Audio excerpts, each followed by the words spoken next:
Charlie，你在人工智能领域算是一共有多少年了呀？整整30年了。30年了，等于说从本科开始。对，我在大学清华的本科毕业设计，当时就是用 neural network 这个做图像的识别。神经网络在30年前的清华就也是做这个事情。对，那时候也是应该算比较早的一轮热的时候了。那时候是95年的时候在做毕业设计，那时候网络刚好也是最热的一波了，但很快后来还发现不太 work， 后来又冷下来。但来了几次起起伏伏吧，这次真的 AI 是 work 了。然后您后来在美国等于是 UCLA，right？ 对，我在 UCLA 拿了人工智能的博士，当时专业就是人工智能的，人工智能博士。那您真是赶上了一个更好能够发挥自己专业和才能的一个时代。但是同时呢，今天请您来，可能更重要的一个部分是您在这个等于说教育领域的一个尝试，而且还在我觉得可能是欣欣向荣的一个尝试啊，叫 X Camp。对，那您做这个教育领域，您又觉得是多少年了呢？这个是整整8年的时间。对，这个缘起是之前我儿子4、5年级的时候开始教他在做一些编程的事情，因为我在谷歌嘛做软件的，这都有这个念念。对，后来刚好是6年级的时候，就是8年前，刚好我一个谷歌很好的朋友徐源他父母来硅谷请他来家里吃饭，发现老先生徐源友老师呢是在世界级的教练做计算机奥赛培训的。计算机奥赛，对，或者我们叫信息学奥赛，在中国的话翻译过来信息学奥赛。刚好有这个机缘了然后是说，本来想让老先生教我儿子嘛，老先生说我在国内可能不太方便嘛，后来相当于徐源他的儿子我最好的朋友在谷歌，他来相当于是成立了一个班来教他们10几个孩子，这么发起的。对，应该是就是一个爱好了。后来呢，因为朋友比较多，后来有2个班，那我就教了一个班，徐源也教了一个班。慢慢的，其实最后有30、40个学生，然后疫情来了，一下子大家孩子没有事情做，然后我们就开了线上班，一下子有200多孩子过来。哇，对，现在有800多学生。应该说了，就是说发展是远超过我们的想象，是个忙不过来了嘛。这个谷歌那边也不做了，去年我也离开了谷歌，所以你在做这件事情。哇呀，这个挺 amazing 的事情啊！这个有时候我们还在想说，疫情的时候会不会导致一些很负面的东西？没想到其实反而成为一个很好的机会哈。但是一开始把一个私塾的一个东西呢，慢慢变成一个 scale up 的一个东西了。那为什么要叫这样的一个名字呢 ？X Camp， 看看您的这个衣服上也是写的是的，这个当时我们起名的时候是有一些渊源的哈。是因为我呢是在谷歌的 Google X 做，Google X 的话是谷歌的创新实验室。有这个创新挑战的还真没听说过，对不起，对孤陋寡闻。对，它算一个这个比较隐秘的一个秘密武器。秘密武器，对，你像我们 Google X 的那栋楼其他谷歌同事是进不来的，刷卡刷不来的。但我们的卡是可以刷任何谷歌一栋楼了，它是属于半保密性质的啦。对，但另外我们也知道，当时有这个 SpaceX， 对吧？也开始火起来另外在斯坦福呢，它是有一个 Startup 的孵化器，就叫做 StartX。当时我觉得对这个 X 情有独钟了，因为它是个未知数嘛，未知数探索未来的。Elon Musk 一样，现在他这个把Twitter 也叫成 X Factor 就不确定的事情。对，那所以这个 Camp 就是不确定的一个营会，或者是对。另外一个意思就是说，其实我们认为每个孩子都有 unlimited potential， 就未知的潜力。我们想把孩子的潜力给挖掘出来。哎呀，说的太好了。那我想问一下哈，最初的那一波，就是包括你的孩子在内10几个，他们现在如何了呢？他们现在应该是不是也快要进入职场了呢？大部分孩子在大1，现在是有一部分偶尔几个在大2。今年还有几个在上学的，那是我们第一批的孩子。这一批加在一起的话，有18个孩子拿到了 MIT 的 offer。天哪，18个！对，你知道有个国际计算机奥赛嘛，或者叫信息学奥赛。对，今年美国国家队4个队员里面有3个是我们的。是啊，这不是网上有一个特别火的一个图片嘛，对吧？就是说这个奥赛的这个中国队和美国队一看就都是华人嘛，完全都是华人嘛。对，所以那里头有你们的很多孩子是吧？对，现在3/4国家队是我们的孩子。哇，那你们这个 camp 到底就是 in general 教什么呢？主要是在外人看来，有时候说我们是教编程的其实不是我们教的内容呢，只有5%和编程有关。核心是计算机科学，而且是计算机科学里边最核心的一部分，叫计算机算法。数据结构和算法。可能大家知道像谷歌面试呢，我们是有5轮面试，其实其中3轮就是面试你算法的。有看到超过近60%的就要面试你这个算法，为什么呢？因为它是首先是计算机的一个核心内容、核心技术，当然更重要的也在考你的思维方式、解决问题的能力、应变能力。一定程度上真的是考你的这种思考能力，核心的包括计算思维能力。这一块也是我们着重培养孩子的一个对象。其实有些知识不重要，重要的是真正孩子的综合能力的培养，特别是在计算机科学这个能力的培养。说起来科学，就是说过去有一种说法，就觉得计算机这个它不是个科学，对吧？它是一个你可以说是语言，比如说它是一种机器语言，然后各种的语言，然后它是一个不能够完全被刚性定义的一个东西，或者是不能够被怎么说，它是个应用的东西。这样说合理吗？其实的确，计算机它是分 computer science 和 computer engineering。有些时候呢，这两个也界限不是那么分明。对，当然你说从物理学化学这个传统的科学上来讲，可能计算机更偏应用一些。特别是现在人工智能来了，但从人工智能的底层来讲，你会发现它更多的它是的确是一门科学它是一门 science， 它和数学结合的很多。你包括像这个基础的神经元网络，对吧？基础的大语言模型，基础的这个机器人的这个是这些控制这些应用它底层上来讲的话是属于一门科学的，因为你需要探索，需要研究，需要这个有假设，最后实验，这个是 work 的。对，这是科学的方法，基本上对，还是很应该说了，有很强的应用背景的一个很有深度的，是包括理论方面的一个科学领域。这个解答我的一个多年的疑问了哈。那我们经常听，就是说这些工程师在面试的时候，他们说我们要刷题，对不对？对。然后刷题就是感觉就是说，我要让这个面试者知道我在这个您讲的计算机科学上有一个深刻的领悟和掌握。对。然后同时我也有很灵活和很多元的思维的方式。那小孩子这个你们是怎么样通过什么样的方法提高他们的在这样的一个事情上的 insight 呢？对。这个问题特别好哈，而且你谈到了刷题这个事情，的确哈，就是在刚才谈到谷歌面试的时候，其实比如说那考的那3轮，大家是要刷的，就是说你不刷不准备的话是很难能够过的，因为他刚才讲了嘛，考的有很多内容，这些刷的题的话，就是在刷的我们教的内容，我们的综合内容的话，其实核心课程一共有18门课，是从入门级的一直到信息学奥赛世界金牌级的18门课，每门课呢相当于是10个星期每个星期2个小时的讲课，还有这个1到5个小时的作业，越 level 越高的了，就是你需要作业越高。总一共上下来需要多少个小时？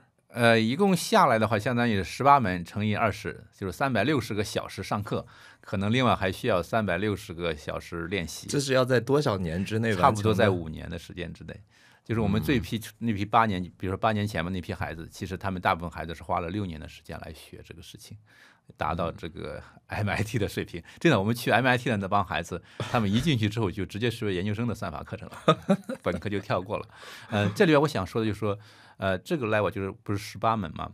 当你过了9门的时候，比如说你6年级来学到差不多8年级毕业的时候，就已经达到了谷歌面试的水平。大家刷题哈，那些去谷歌面试刷题的时候，也就刷到我第9门课程的样子。我记得我们前一段时间有一个嘉宾他的孩子也是说，还没有进入 college 之前，然后就已经被谷歌录取了嘛？是的 ，Stanley 中我认识。你认识他是吧？我和他爸爸都是谷歌同事嘛，也很熟悉。Stanley 也见过很多次。你们也是同样的在这个课程的圈子里头的人吗？是的，他其实他还是自学的，他并没有在我这里学。但是他考了这个计算机的竞赛。他可能知道哈，计算机竞赛我们差不多是有6级的，是从这叫 USACO USA Computing Olympiad， 他从 Bronze、Silver、Gold、Platinum 这是4级基础的，最后再进美国国家队 National Team。National Camp 就美国国家集训队，最后进入 National Team， 就是4个人代表美国国家队去参赛。对 ，Stanley 中应该我没记错的话，他是到了这个 Platinum 第4个级别。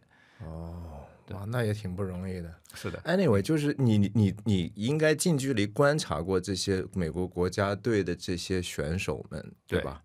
他们总体来讲，到底是因为什么？他们真的就是天赋吗？还是天才吗？还是说也有这个后面像你说的大量的训练，以及可能像有你这样的父母，这些到底是什么样的因素是比较重要的呢？首先我觉得这肯定是一个综合的因素了，就是说。孩子的素质是一部分，我们也是知道，有些孩子他就是逻辑思维比较强，但另外一个孩子就是喜欢艺术，对吧？这个还是不太一样的。但我看到周围了，真的大部分的孩子，特别是父母也是做这个，对吧？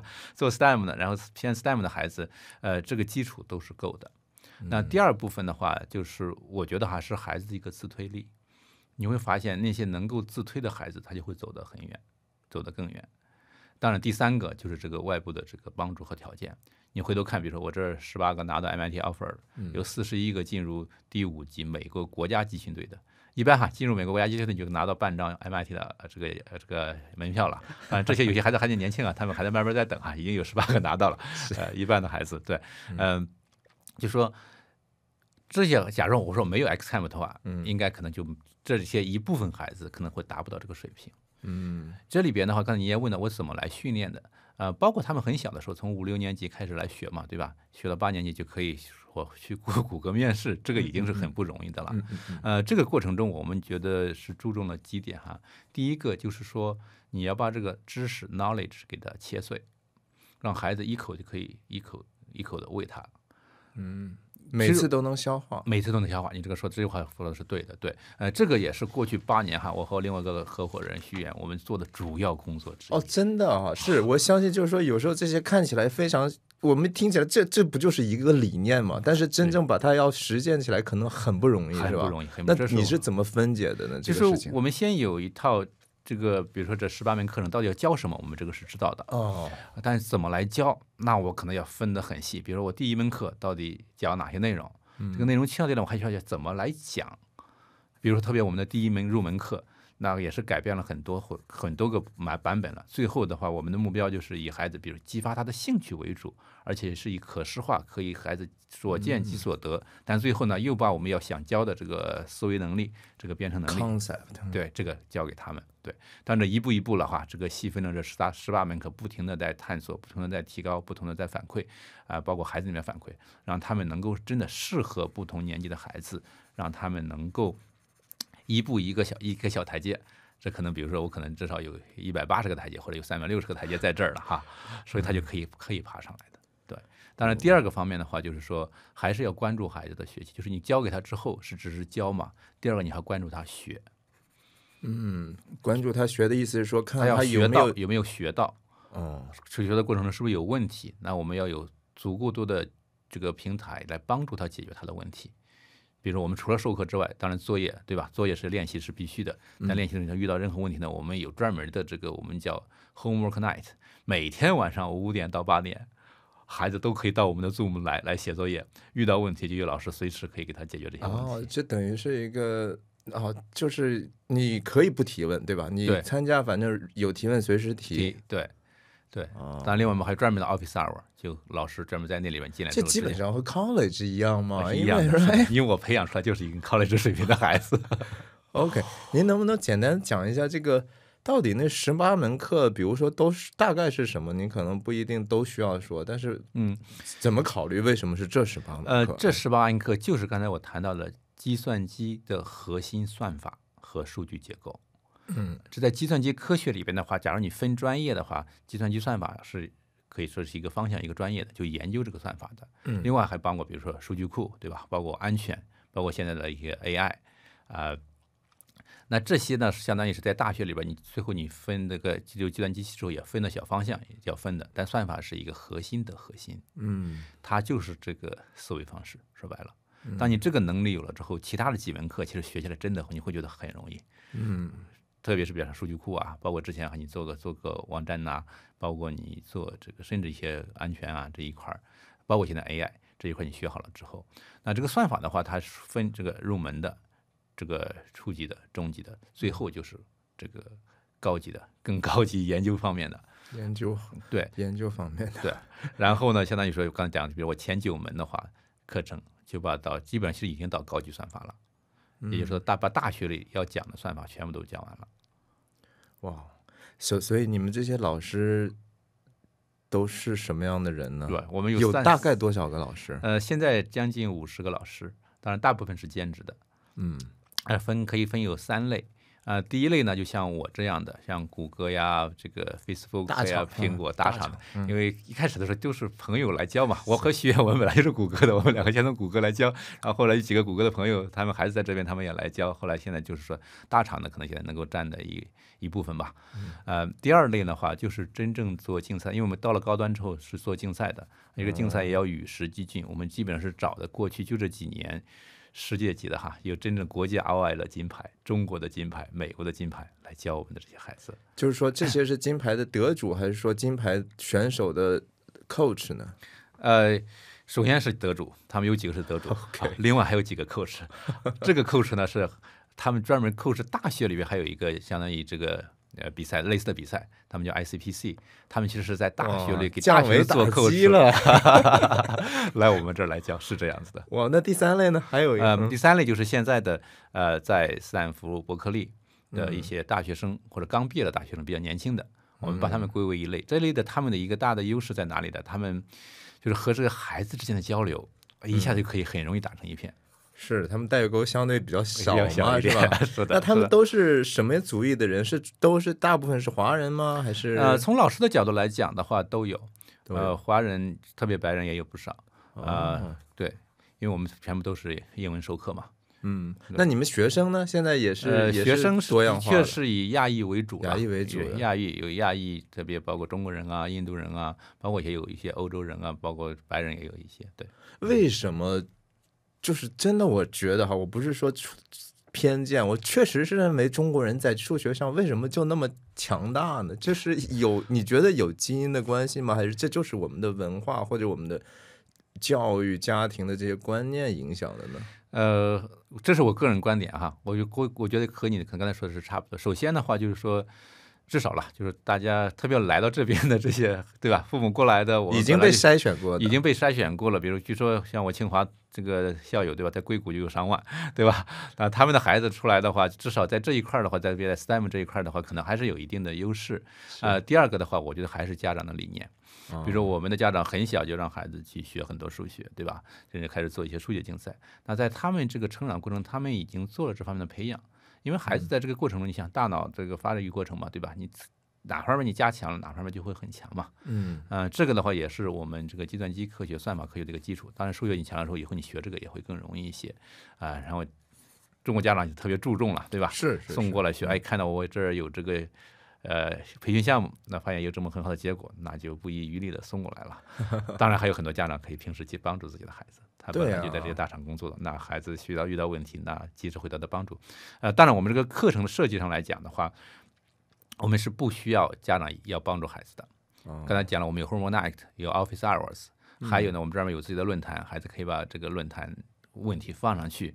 最后我们所有的作业，所有的这个，最后可能还有 hint video， 就是你真的做不出来，还有一个 video 发给你，给你一个 hint， 到就是想尽办法帮助我们的孩子学习，然后爱上计算机。我是觉得，就是说你们这些工程师的思维然后做这个事情非常的有效率，然后非常的organized， 所以你已经把这些所有可以能够提供帮助的 infrastructure 可能已经建好的差不多了。是你觉得在什么时候，你现在8年了，什么时候你就觉得已经进入一个比较成熟的阶段了呢？然后你对未来的愿景有什么样的想法呢？我相信你们通过这么快速的增长，应该会有很多的野望吧，对吧？是的，有很多想法了。当然，首先的话，这个愿景上来讲，就是我们看上去好像就是竞赛成绩很好嘛，对，好像是在做竞赛的，其实不是这样子的。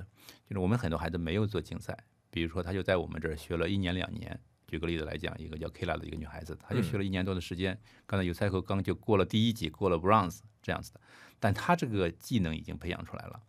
她很喜欢机器人，那她回到自己的高中之后，就成为他们机器人软件队的队长。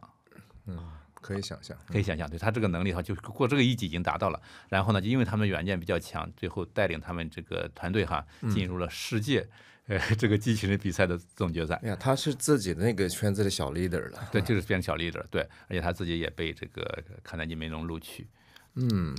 对，就是说这个只是举一个例子来讲，就是我是下边一项，就是从其实这个普及教育我们已经在做了。但从 image 上来讲，感觉我们是做竞赛的。那下面一个主要的一个目标了，我是希望这个普及教育能够真正普惠每一个想学计算机的孩子，或者每一个能学计算机的孩子，激发他们的兴趣，激发他们的爱好。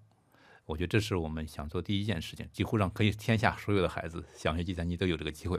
比如现在我们也在和非洲的几个国家合作，帮助他们的孩子来从小能有学习计算机的机会。对，第二个我们其实想做的就是说，这个也是特别这半年多来我也思考比较多的，就是在这个 AI 时代，怎么能够更好的帮助我们的孩子。刚才讲的那些核心的算法还是必要的哈，因为有些家长说，哎呀 ，AI 时代来了，计算机 AI 可以帮助人编程了，那我孩子就不需要学编程了，不需要学计算机了，这是完全错误的概念哈。现在已经很多人在批判这个概念，因为这个时代其实更加要学了，而且不仅要学计算机，不仅要学算法，还要学 AI。我们现在的话已经给初中小学生已经叫 Junior AI， 这个3到5年级的孩子已经让他们有这个主要是思维方式，AI 的思维方式。那对于这个高年级的孩子，特别到了高中的孩子，那我们已经给他一系列的学习 AI 的这个课程。包括现在，当然这个 AI 这块也出现了这个 AI 的奥赛了哈。是吗？今年是第2年，它叫IAIO， 就是 International AI Olympiad， 就国际 AI 奥林匹克竞赛。那怎么比呢？它比什么呢？对，这个的话比的还是很科学的。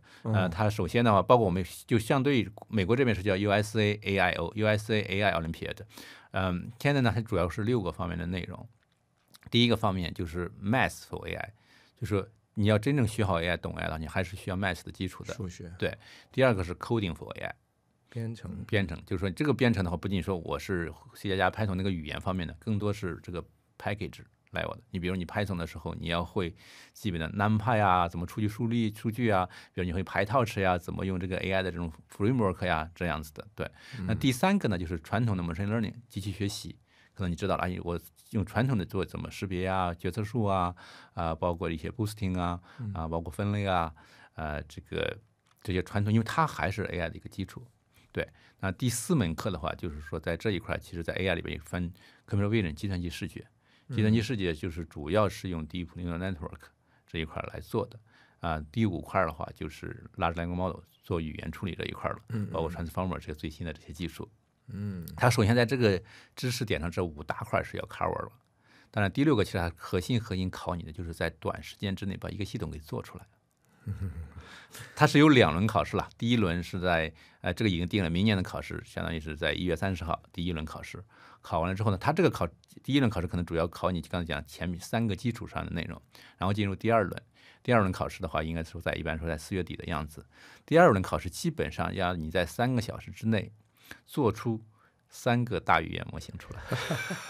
听起来简直是 Mission Impossible， 但是这是 achievable 的，这是可以实现的。对，我现在真的发现我们的孩子的潜力是无限的，真的是无限的。那这个是到底适龄儿童是什么年纪的人可以去尝试参加这个呢？基本上他是对，其实初中、高中的孩子都可以来，但真正准备好的话，可能高中的这些孩子是比较合适的。OK， 我们这边的话，这个路径也是这么培养的。那你们一般是孩子是在你们那儿可能学了多长时间之后要去参加这样的挑战呢？基本上来讲的话，他初中已经把我们的算法学的差不多了，比如已经达到可以过谷歌面试算法这个水平了。然后到我在这边来呢，再花差不多1年半的时间呢，把 AI 的东西学得很好，然后呢，再把 AI 的东西练得很好。这个也是要培养他们做的。了解。那你现在的这些学生，他们的来源，我 assume 都是湾区本地的 ，right？没有，我们课程都是 hybrid 的，还有大部分课程是 online 的。就我们在全世界9个国家，在美国50个州都有学生。哇，这么厉害吗？现在发展的也太快了呀！对，从一个本地的，你们应该是什么 Mountain View、Palo Alto 区域就在的Santa Clara 这个地方，十几个孩子学生对，8年之后，现在就已经这么的国际化了。是的，是的。OK，那本地的这些学生如果要参加的话，有什么需要？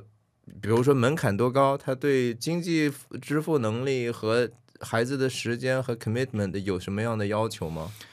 对我们所有的学生都还是有一个入学考试的。哦，入学考试。对，即使你是从最入门的开始来上最入门课啊，beginner 课来上，我们还是基本上有考一个数学和逻辑，就是还是让孩子在这方面 ready。对。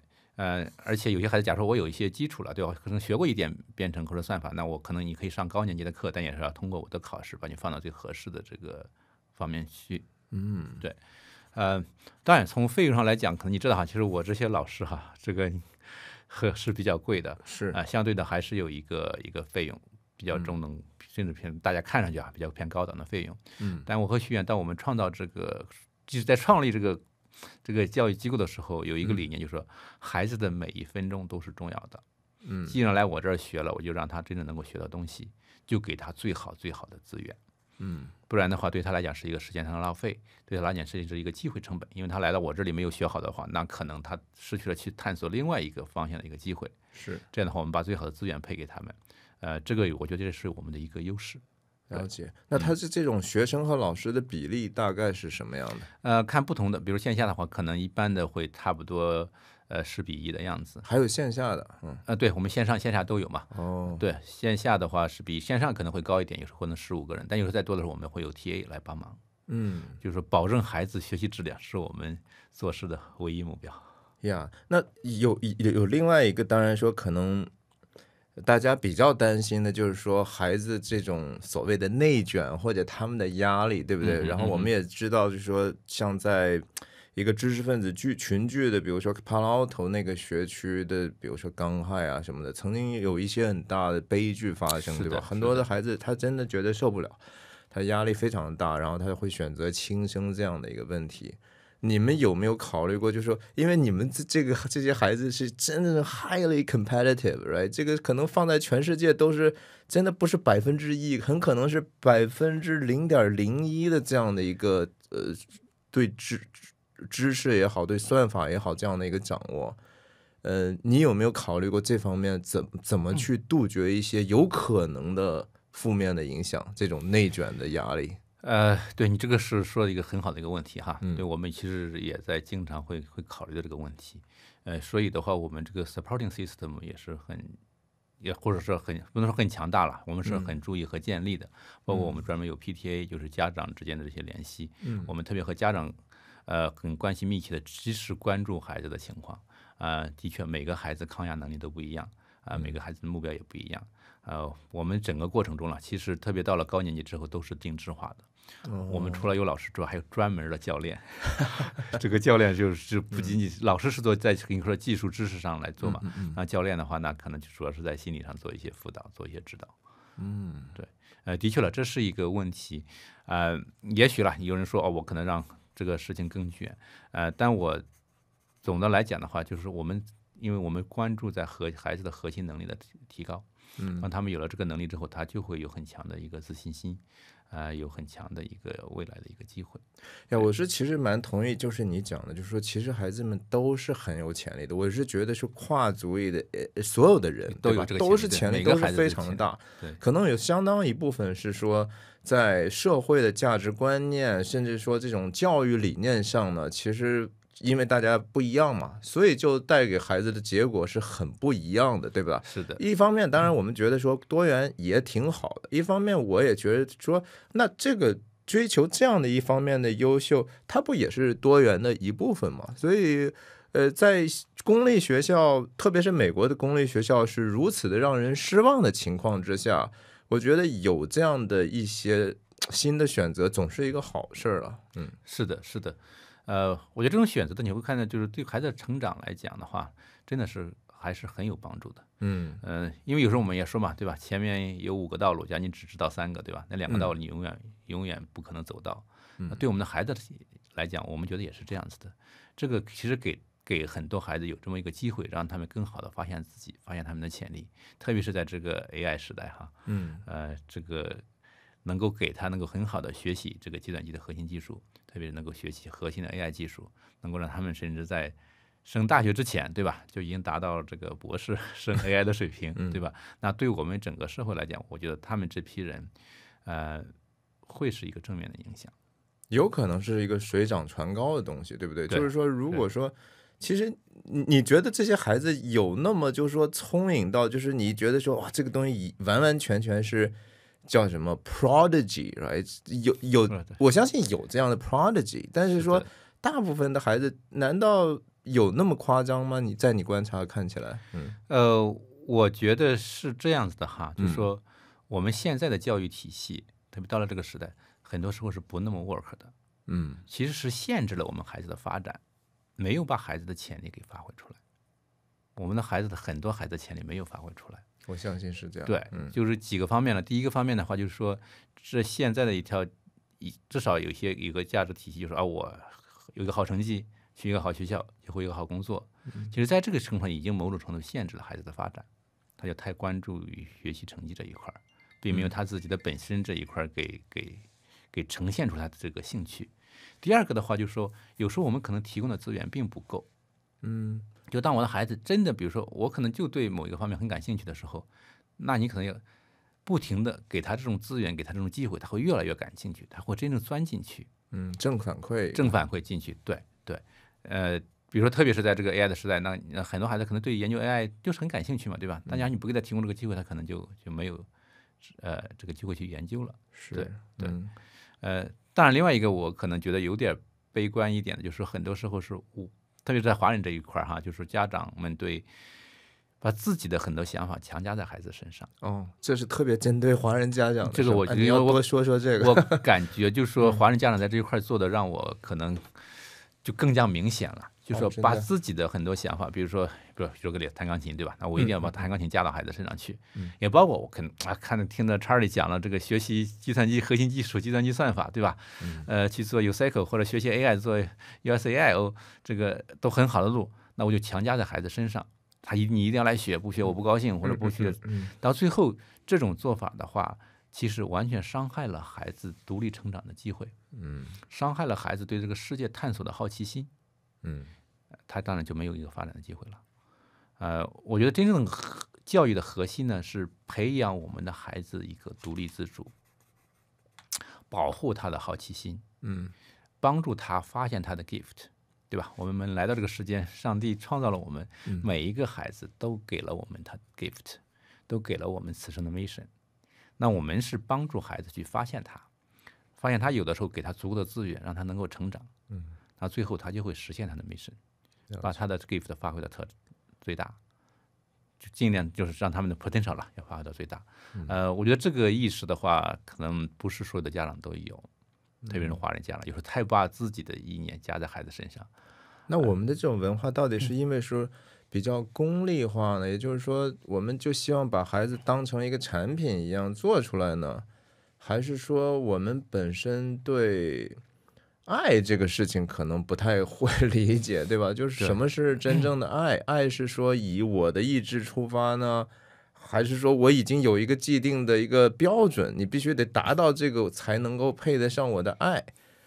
还是说就像您讲的一样，我是说它是一个动态的事情，对吧？而且其实你也在慢慢的发现他的潜力，这他的潜力，他的爱好，不是说你通过可能半个小时的座谈就能够了解的吧？是的，他是得花很多时间的，我感觉。是的，对。但你刚才 open 了好几个 topic 哈，是。对，假如先谈潜力这个事情的话，我也想说，就是很多家长说，特别是在比如小学可能初中早期的时候，让孩子去试不同的东西嘛，这个理念是对的。有时候你不接触嘛，刚才说你不看到第4条、第5条路，你永远不知道孩子可能会喜欢这个东西，让他不停的去试。当然试的时候呢，也不要一下子试的太多，而且每个领域可能还需要花至少3个月、6个月，真正让孩子钻下去试。我认识一个这个华人家长哈，孩子有12门课外活动，来上我的课就是在车上这个边吃饭边在车里，然后再来上我的课的，就这时候就已经太多了。当然我自己也在想啊，就是我们的文化可能也是有一部分在里边，就是说我们的这个生存危机还是比较强的。从历史上，包括现在，包括我们很多第一代移民来了，对吧？并没有一个很安全的一个感觉。明明已经其实你在经济上已经是10%了，但是还是觉得特别不安全，心理上还是不安全的。对，这样的话就导致我们把这种不安全感、这种焦虑传给下一代。让他们的话，你也必须要有一个好的工作，对吧？你必须要有一个稳定的工作，你去创业都不行啊，去学一个艺术也不行，这样的话，其实很大程度上压抑了我们孩子的发展。对，你能够看到，就说我们这样的一些家长或者不同的文化对孩子这样的一个影响，是吧？我相信已经有足够的例子了，足够的例子。对，因为这8年时间，前前后后也有3000多孩子在我这里学习嘛，3000多孩子，至少有好几百，当然不是说都很熟悉，至少有好几百孩子我还是比较熟悉的。特别是那些很优异的孩子和那些特别父母来找我比较多的孩子，需要帮忙的孩子，你对比下来发现的话，真的还是有很大的差别的。我觉得这里边的差别不在智力，真的，很多时候在父母。真的在父母。对，我觉得这个我们的听众的父母要特别的仔细听，我觉得 Charlie 讲的这一方面的。对，因为我也发现一些优秀的孩子，我会发现很大一批真的是信主的家庭。真的。对，这个让我观察了，因为一开始也不太知道嘛。很多优秀的孩子，你仔细聊一下，发现他们是基督徒家庭。对，这里边呢，我自己在分析了，就是说，刚才我们谈的那种焦虑啊，其实我觉得我们在基督徒家庭相对会少一些。因为有主的爱，对吧？这个我们不需要那么焦虑。第二个的话就是说，因为我们对孩子的爱，因为刚才是无条件的爱了，很多时候更容易是无条件的爱，因为我们得到的是一份无条件的爱，这样更容易付出无条件的爱。第三个的话，就孩子这个成长环境，我觉得会更单纯一些，或者更正能量一些。而且我相信他会有一个年龄阶段，就是说这个家庭的这种因素，这种父母之间的关系，以及父母之间跟孩子去互动的这种方式，会真正的影响这个孩子的 performance 的时候，可能是有一个阶段开始暴露的。在您看起来，这个年龄大概是什么阶段？也就是说，通常来讲的所谓的分水岭，其实我恰恰觉得不是说你什么智力的差异，而是因为这个孩子是不是有这样的一个内生的稳定的情绪，能够让他自己向着一个既定的目标持续努力的这样的一个东西。您觉得这个大概什么阶段？你这个问题也问得太好了哈。我其实也一直在思考这个问题。有几个方面哈。第一个我想说的哈，很多人认为教育是学校的事情，不是这样子的哈。首先教育是家庭的事情，然后呢，学校很多时候只给你提供了知识的教育，而真正对人的成长、孩子的成长，刚才你谈到这有一颗这个爱的心、稳定的情绪，对吧？有一颗就是充满爱心的一个成长，对吧？很阳光的一个成长的环境，包括他自己很阳光的心情，这个是在很多时候是在家庭里塑造出来的。是对。假如你没有父母没一个很这个平安喜乐的心，对吧？你父母之间的关系那么差，那对我们的孩子的负面影响是很大的。而时间节点上来讲的话，我个人觉得，其实从小就已经有了。甚至你孩子在妈妈肚子里的时候，你妈妈天天生气上火，对吧？没有平安喜乐，那孩子已经受影响了。而且孩子很多时候他表现的问题出来了之后，原因已经是在几年之前的了。是对。当你到青春期反叛的时候，其实你在青春期之前，你父母就没有和孩子一个很亲密的交流，没有和孩子一个很畅通的这个爱的渠道，让他要反叛，对吧？他要和你不一样。对。哇，那说说你们下一阶段，我知道你也很忙哈，已经把这个谷歌的这么好的大厂的黄金工作都辞掉，专门做这个事业，那有什么愿景吗？当然第一个愿景刚才也简单谈到，我还是真的希望这个能够做到一个普及的教育。我希望这份资源这个机会能够给到每一个孩子。但第二个方面的话，我是想能够帮助我们的孩子适应新的 AI 的需求，适应这个 AI 的时代，这个不容易。为什么呢？因为 AI 变化真的太快了。是，虽然我一直在研究 AI 做 AI 的，我自己都感到诧异。是因为 AI 来了之后的话，它不仅仅是说对我们会产生很多的帮助，对吧？它可能也会很快的产生很多取代我们很多的工作。当然现在一个说法其实说不是说 AI 会取代我们的工作，是那些用 AI 的人取代不会用 AI 人的工作。那这个情况下呢，对整个社会的冲击也是很大的。那怎么能够让我们的孩子适应这个时代，这也是一个更大的一个课题。我呢也在做各方面的研究第二个的话也在做各方面的努力，提供各种条件。刚才说比如说我首先把更多的 AI 的可能给孩子普及，那孩子就只好在这方面会做好很好的准备。当然第二个方面的话，我想可能更深入的一个教育，就是说以后 AI 包括很多机器人可以做很多事情之后，那我们的孩子要做什么？这是$1 trillion question 所有的家长都是说哇，他们学什么做什么？那作为一个教育者，那我们现在怎么为我们的孩子再来准备？真的这个是我这大半年想破头皮的一个事情。我专门又回到谷歌见过谷歌的朋友，去 NVIDIA 见 NVIDIA 的朋友，去这个Meta 见 Meta 的朋友，因为他们不同的这个领域嘛，也看看他们一些最新的技能，他们一些想法我觉得我可能比较想通的是这么一件事情，就刚才说的，就是传统的这个教育方式已经不 work 了，包括他 classroom 这个通过主要是一个专家来教这个方式可能要变了，一个老师来教这个方式要变了。第二个的话，我只掌握了知识，有一项技能，对吧？有一份好的分数，好的大学，有一份好工作，幸福的生活，这个也不再成立了，因为可能以后工作机会都没有了。但对于教育者甚至父母来讲，因为社会发展这么快，我们都无法预见未来的变化。未来是变成什么样子的 ，AI 的影响是什么？真的5年，特别10年之后，真的说不定。那我觉得唯一我们现在能够做的就刚才我简单的 hint 了一下，就是我们要培养一个独立的孩子，独立思考的孩子，让他有这个认知世界的能力。第二个也有改变世界的这种能力，意志能力。对，因为到时候我们不知道世界会是什么样子的，只有他自己有这些能力之后，包括说我有这个算法的能力，我有可以和 AI 工作的能力，甚至我有改变 AI 编 AI 的能力，控制 AI 的能力。那到了那个时候，他可以又有独立思考，对吧？分辨能力之后，他会知道我的能力是什么，这个外部的世界是什么，而且我又有比较好的这个爱的标准。那在这个情况之下，他们自己会做出正确的决定。您刚才讲到一个爱的标准这个我相信你非常仔细的选择了这一个词。对，我确实觉得，我作为一个基督徒来讲，当我们说起来就说主的灵在哪里，哪里就有自由嘛。您刚才讲到说独立思考，然后要有认知世界的能力，其实就是为了让他们有自由嘛，对吧？就是说你刚才讲说一部分人他其实用于 AI 然后取代另一部分人工作，甚至我觉得更可怕的是说这些人用这个 AI 来奴役另一帮人，对不对？其实我们更担心的是说我们的孩子失去了自由呀，对吧？是的。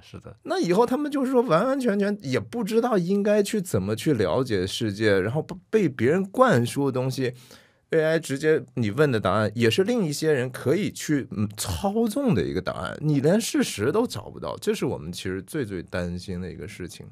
所以那可是只是教数学能够实现这样的一个让他们独立思考和认知世界的能力吗？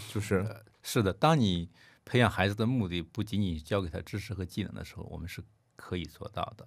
那你们18门课现在还没有这样的课程，对不对？其实我们是在融入这18门课里边的，就是我们在融入在里边的，就是我们在教孩子的这过程中，教的不是说你把这个知识点掌握了，教他的已经是你把这个思维方式掌握了。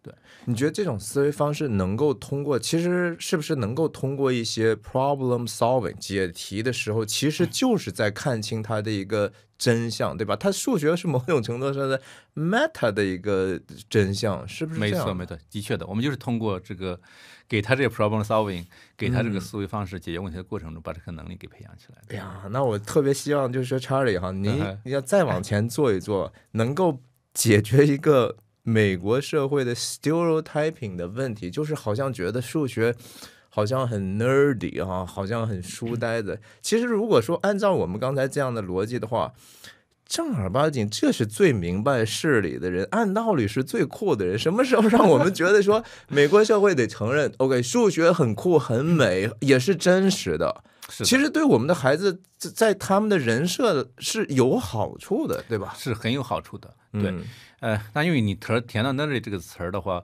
我还想多讲几句哈。说。我的确也看到，就是我们的学生里边有些是比较 nerdy 的。真的。当然也有一些孩子的话，就是那些特别综合优秀的孩子，我觉得核心一定程度也还在父母。就当我们在从小的时候，我们给他灌输了一个思想，你这个 nerdy 就是好，对吧？其他东西都可以不做，你只要把这个做好了就行了。那孩子可能就局限在这里的。但当然我们说，我们激发他的兴趣，他愿意去学数学，愿意学这个计算机，愿意学 AI， 他就去钻研去学了。但同时我们也鼓励他，我们给他有很好的交流，我们鼓励他去锻炼身体，我们鼓励他有体育运动，我们鼓励他去这个和 team 有很好的合作，对吧？有很好的交流。那这个他们就会成长一个全的一个人出来。可不是嘛？像你刚才讲那个叫 Clara 还是那个女生，对吧？对，她 Kayla， 对，她一定是说，因为她自己很阳光，真的，对吧？她得有那个吸引人的这种能力，这个 interperson 的这种 skill， 而且这个东西不是说只是一个技能，而是说她就是这是她内生的一个东西，她自然会流露这个东西的。是的。这个就再回到，就是当我们给孩子一个爱的环境，他在这个爱的环境成长起来的时候，他是在他的兴趣追问他自己是独立思考、独立成长的过程。这个独立不是说我到了大学才独立哈，其实我觉得2、3岁孩子都是可以独立的了。这么。当他说我不要吃饭的时候，就不要给他吃嘛。为什么强加给他吃这口饭？这就已经是一个独立的一个表现了。就是当孩子这个独立的环境，也有充足的这个资源，也有完全的父母的爱，那他心里充满的就是爱。他成长起来就是一个爱的人，这样他才以后有能力去爱，当然还有能力去做改变这个世界的事情，那他就会以爱来改变这个世界。那如果以你们家庭来讲，我相信您的这个成功哈，就是说无论事业上还包括我知道您做了很多的其实 side gig 哈，而且都还挺成功的，像谷歌的这个春晚叫载歌载舞，对，您也是这个创始人 founder， 对啊，就是说为什么感觉有一些人就是做什么事情就成？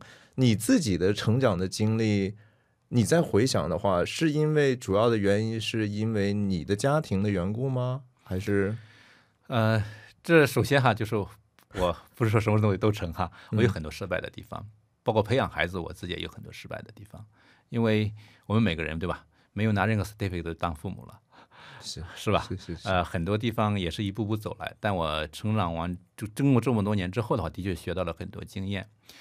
第二个的话，假如从我自己来讲的话，我觉得可能我自己内心深处还是有一份爱心的，有这份很深的爱心，比如说就来自我的母亲，她就有很这个大的爱心，而且给了我全部的爱，就是我是不缺爱的。